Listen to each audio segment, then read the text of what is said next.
El 27 de septiembre de 1972 ocurrió un asesinato en la región de Chuncheon, en Corea del Sur. Esta es la historia que inspiró a la película Milagro en la celda 7. Hola Yami, soy Lilian Ni. ¿Qué mejor aprovechar este encierro en nuestras casas viendo películas? ¿Cuál es la película más vista hoy en Argentina? Es una película turca que se llama Milagro en la celda 7. Estrenada en el año pasado, en 2019, pero no sé por qué recién ahora se convirtió en la película más vista en Netflix en esta semana. La película se trata básicamente de un hombre que tiene una discapacidad intelectual y que tiene una hija que ama, pero un día lo arrestan injustamente por haber asesinado a la hija de un militar de alto rango. ¿Por qué en mi canal, que generalmente hablo cosas sobre Corea, justo estoy hablando de una película turca? Que por si acaso, si es la primera vez que venís, no te olvides de suscribirte, que tengo un montón de videos relacionados a la cultura coreana. Bueno, hablo de esta película porque en realidad esta peli turca es un remake de una película coreana que se había estrenado en 2013 y que fue un éxito total. Fue una de las películas más vistas por todos los coreanos. La película original en coreano se llama Chilbom Bang의 선물, que literalmente significa regalo de la celda número 7. No solo Turquía hizo un remake de esta película, sino India, Indonesia y Filipinas también tienen su versión. Si viste esta peli y te sorprendió que en realidad viene de una película coreana, te va a sorprender aún más cuando te enteres que en realidad esto fue basado en una historia real en Corea. Por eso elegí como tema de este video la historia de este señor, de este hombre que realmente vivió todo esto. Y al final del video voy a hacer una pequeña crítica acerca de la película versión turca y algunos comentarios sobre la película en general. Así que espero que te quedes hasta el final. La historia real sucedió en 1972. El 27 de septiembre, una niña de 10 años de edad coreana, sale de su casa luego de cenar a eso de las 7 de la tarde. Bueno, no sé si sabían, pero los coreanos cenan a eso de las 6, 7 de la tarde. Así que esta niña, después de comer, sale de su casa para dirigirse a una tienda de cómics. En los 70 en Corea no era común que tengan todos televisores en sus casas. Y además esto ocurre en un pequeño pueblo, en Chuncheon, que queda al norte de Corea del Sur. Por eso en esa época se podía pagar para ver tele en las tiendas de cómics. Por eso luego de cenar se dirige a la tienda de cómics para nunca más volver. A un par de horas de la desaparición, todo el pueblo empieza a buscar, y con más razón porque la niña era hija del jefe de la comisaría del pueblo. La búsqueda fue súper intensa. Al día siguiente, a las 8 de la mañana, un señor encuentra el cuerpo de la niña tirada en un campo de arroz. La niña estaba desnuda, encontraron gotitas de sangre en el pasto, un vello que aparentemente era púbico, o sea, de ahí abajo, y también un lápiz y un peine. Era evidente que alguien había abusado de ella y había causado su muerte porque tenía rastros de estrangulamiento. Esto fue una noticia muy importante para toda la nación. La gente se llenó de furia.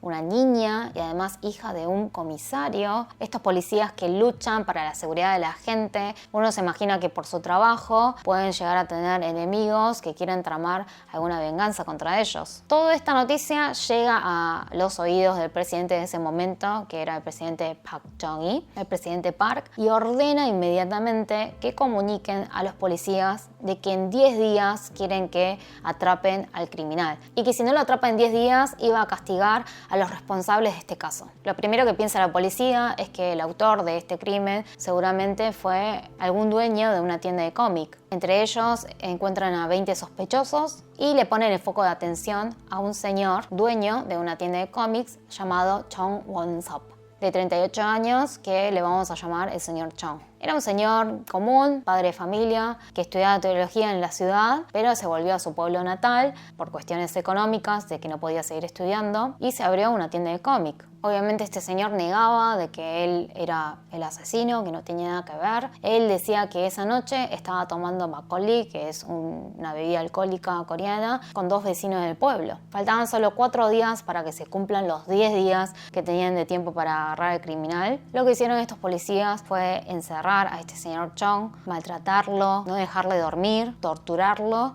hasta que acepte de que él es el criminal. En la investigación policial él afirma y se confiesa de que fue él, y así van a juicio. El lápiz que encontraron junto a la niña era un lápiz largo de color celeste y pertenecía al hijo del señor Chung. tenía unas mordidas y conseguía con las dentaduras del hijo.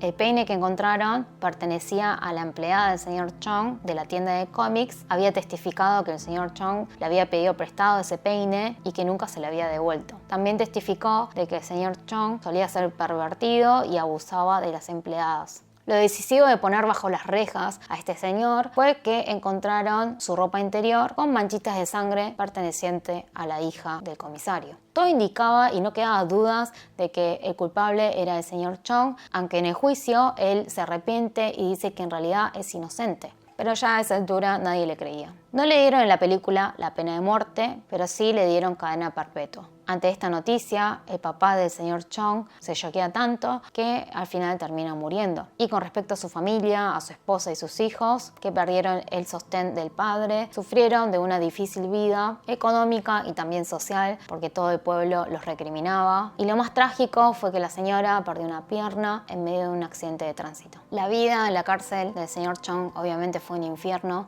Antes de mudarse nuevamente a su pueblo, como les dije, estudiaba teología y además era profesor de ética en un colegio. Cuando entra a la cárcel, de 65 kilos baja a 45 kilos y confiesa que varias veces intentó quitarse la vida. Los únicos que le creían de que era inocente era su familia, y en la cárcel escribía una carta, una especie de diario, de todo lo que le había hecho la policía, de las torturas que había recibido. Y esa carta se lo pudo dar a su esposa a escondidas.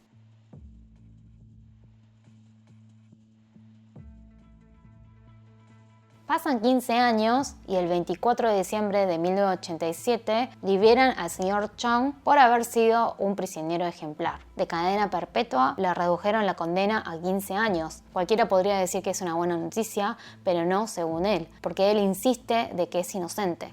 Cuando sale de la cárcel, retoma sus estudios y se convierte en pastor. Y no puede dejar de pasar la idea de que la justicia lo juzgue a él como criminal, cuando no lo es. Por eso, en 1999, decide pedir una revisión de su caso, cosa que lucha durante 3-4 años para que se lo rechacen. En el 2003, pide nuevamente la revisión y se lo rechazan otra vez. Una buena noticia aparece en el 2005 de que el gobierno forma una comisión especial para tratar asuntos pasados, para investigar hechos pasados. Y el señor Cho toca las puertas a esta comisión como última opción. 과거의 과오와 오류들이 좀 시정돼가는 그런 계기는 좀 되는 것 같습니다. La comisión toma riendas en este asunto y se lleva la sorpresa de que todo estaba falsificado y manipulado. Según los primeros testimonios de la persona que encontró el cuerpo de la niña, había testificado de que el lápiz era en realidad corto y de color amarillo, pero en el medio mágicamente se convirtió en un lápiz azul y largo. Y era verdad que ese lápiz celeste y largo era del hijo del señor Chong, porque la policía fue y le pidió a la señora que traiga la cartuchera. Además hizo que el hijo muerda ese lápiz y lo tiran en la escena del crimen y le preguntan al hijo: ¿es tuyo ese lápiz? ¿Y qué va a decir el nene? Que sí, que era suyo. Logran convencer a policías de que esto es cierto, que fue manipulado y fue así. Y gracias a esos testimonios también descubren de que el peine tampoco era de la empleada, que la policía en ese momento obligó a la empleada a que diga eso. Al revelarse de que había sido una mentira, le dieron 8 meses de prisión. También en su momento habían testificado 2 niñas, 2 adolescentes, de que el señor Chong había abusado de ellas en esa época, pero resulta que la policía las habían encerrado en un cuarto y le habían pegado para que testifique eso. Y la ropa interior también era algo tramado por la policía. En ese momento no había pruebas de ADN, pero sí había pruebas para poder identificar qué tipo de sangre era. Las gotitas de sangre que habían encontrado le habían hecho este test y había dado que el tipo de sangre era A. El señor Chong tiene tipo de sangre B. Y la forma que la policía había analizado del vello púbico es aún más cómico. Habían comparado la forma del vello púbico con la de los principales sospechosos y habían llegado a la conclusión de que la mitad era parecida y la mitad no. Estamos hablando de los años 70, pero aún así es un poco choqueante. ¿Qué hicieron con esa evidencia crucial? La descartaron, desapareció. Gracias a estas pruebas, en el 2007 piden nuevamente la revisión y por fin en el 2011 la Corte Suprema lo declara inocente. Luego de 39 años, el señor Chong lo declaran inocente a sus 77 años. 오늘의 승리는 저 한 사람의 승리가 아니고요. 민주주의의 승리입니다. 15 años estuvo en la cárcel injustamente. Imagínense, literalmente le arruinaron la vida a este señor. Esta historia obviamente choqueó a todo el mundo, salió en la tele, en los medios y fue fuente de inspiración para la película Milagro en la celda 7. Por eso en Corea se hizo aún más conocido este caso. ¿Hay alguna forma de recompensarle a este señor de esta injusticia? ¿De todo lo que tuvo que sufrir? ¿De lo que sufrió toda su familia? Desde los 38 años que todo el mundo lo miran como un asesino. Recién a los 77 años lo declaran inocente y puede recuperar su dignidad. 3년 전에 무죄 판결 받고 국가에서 잘못했다고 나한테 배상금을 주기로 됐습니다. 아버지 너무 일찍 돌아가셨어요. 그때 돌아가시는 거 아니에요. 오늘을 보고 돌아가셔야죠.